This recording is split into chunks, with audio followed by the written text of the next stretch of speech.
بسم اللہ الرحمن الرحیم۔ السلام علیکم۔ آج ہم جانیں گے آزاد حکومت غوری سلطنت کا دور 1157 عیسوی سے 1206 عیسوی تک۔ دراصل یہ حکومت غزنی سلطنت کے پتن کے بعد قائم ہوئی، حالانکہ یہ حکومت کیول 50 سال ہی رہ سکی، لیکن اسلامی اتہاس میں خاص اہمیت رکھتی ہے، کیونکہ اسی حکومت کے زمانے میں اتر پورب بھارت میں پہلی بار اسلامی حکومت کی بنیاد پڑی۔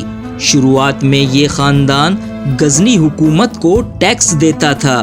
یہ لوگ نسل سے پٹھان تھے۔ اب تک اسلامی اتہاس میں جن قوموں نے مکھیہ بھومکا نبھائی تھی وہ عرب، ایرانی، ترک اور بربر تھے، لیکن غوریوں کے شاشن کال میں پٹھان پہلی بار ایک مہان قوم کی حیثیت سے پہچانے گئے۔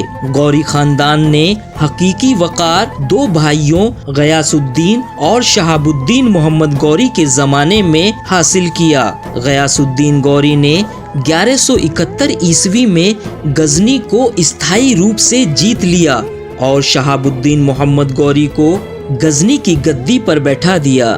غیاث الدین نے اس دوران ہرات اور بلخ بھی جیت لیے اور ہرات کو اپنی راجدھانی بنایا۔ سلطان شہاب الدین حالانکہ اپنے بھائی کا سہیوگی تھا، لیکن اس نے غزنی میں ایک آزاد حکمران کی حیثیت سے حکومت کی۔ اس کے ساتھ غور کے حکمران عباسی حکومت کو تسلیم کرتے تھے۔ محمد غوری نے 1175 عیسوی میں ملتان اور اوچھ دونوں شہر فتح کر لیے اور 1179 عیسوی میں پیشاور، اور اس کے بعد اس نے 1180 عیسوی میں دیبل کو فتح کر کے غوری سلطنت کی سیمائیں عرب ساگر تک بڑھا لی۔ اس وقت لاہور اس سے لگے ہوئے علاقے غزنوی خاندان کی حکومت میں تھے، لیکن کچھ سمے بعد ہی 1186 عیسوی میں غوری نے ان علاقوں کو فتح کر کے غزنی حکومت کو پوری طرح ختم کر دیا اور بھٹنڈا تک کا علاقہ اپنی سلطنت میں شامل کر لیا۔ اس وقت دلی اور اجمیر کا علاقہ راجہ پرتھوی راج کے قبضے میں تھا۔ پرتھوی راج نے جب یہ سنا کہ شہاب الدین غوری نے بھٹنڈا فتح کر لیا ہے تو وہ ایک زبردست فوج لے کر اس کے مقابلے کے لیے نکل جاتا ہے۔ دلی کے پاس کرنال سے سٹے تلاوڑی کے میدان میں دونوں فوجوں کا مقابلہ ہوا اور اس لڑائی میں شہاب الدین غوری کو ہار کا منہ دیکھنا پڑا۔ شہاب الدین کو اس ہار کا اتنا احساس ہوا کہ 1 سال تک اس نے عیش و آرام کی زندگی نہیں گزاری اور تقریباً 1 سال کے بعد اپنی ہار کا بدلہ لینے کے لیے دلی روانہ ہو گیا۔ ادھر راجہ پرتھوی راج نے بھی 200-250 راجاؤں کی مدد سے ایک بڑی فوج تیار کر لی تھی۔ اس بار بھی مقابلہ تلاوڑی کے میدان میں ہوا اور اس بار شہاب الدین محمد غوری کو جیت حاصل ہوئی اور راجہ پرتھوی راج مارا گیا، جس کے بعد دلی اور اجمیر پر شہاب الدین محمد غوری کا قبضہ ہو گیا۔ شہاب الدین محمد غوری کے ایک سپہ سالار بختیار خلجی نے آگے بڑھ کر بنگال اور بہار کا علاقہ بھی فتح کر لیا۔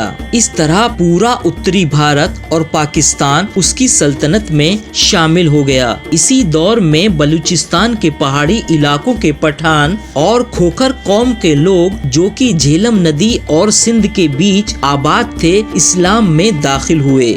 1202 عیسوی میں شہاب الدین کے بھائی غیاث الدین کی 46 سال حکومت کرنے کے بعد موت ہو جاتی ہے، جس کے بعد شہاب الدین پوری طرح غوری سلطنت کا بادشاہ بن جاتا ہے۔ شہاب الدین محمد غوری 1204 عیسوی میں خوارزم کی سرحد تک پہنچ جاتا ہے، جہاں تھوڑے تھوڑے سمے کے بعد لڑائیاں جاری رہیں اور 1206 عیسوی میں شہاب الدین محمد غوری شہید ہو جاتا ہے، جس کے بعد ہرات اور غزنی پر خوارزم شاہ کی حکومت قائم ہو جاتی ہے۔ اس کے ساتھ ہی ہندوستان اور پاکستان کے علاقوں پر محمد غوری کے ایک وفادار غلام قطب الدین ایبک کی ایک استھائی سلطنت قائم ہو جاتی ہے۔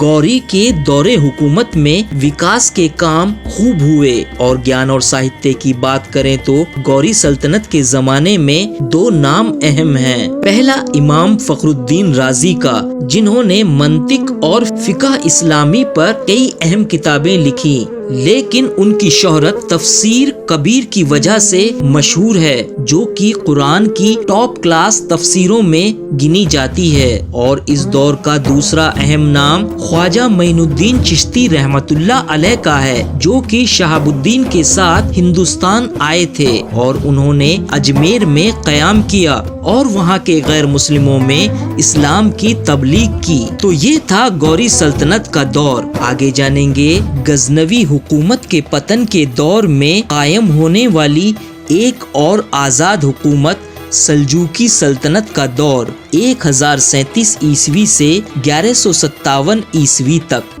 دوسروں تک اس ویڈیو کو پہنچانے کے لیے لائک اور شیئر کریں۔ چینل کو سبسکرائب کرنے کے بعد گھنٹی کا بٹن دبائیں تاکہ آنے والی ہر ویڈیو آپ تک پہنچتی رہے۔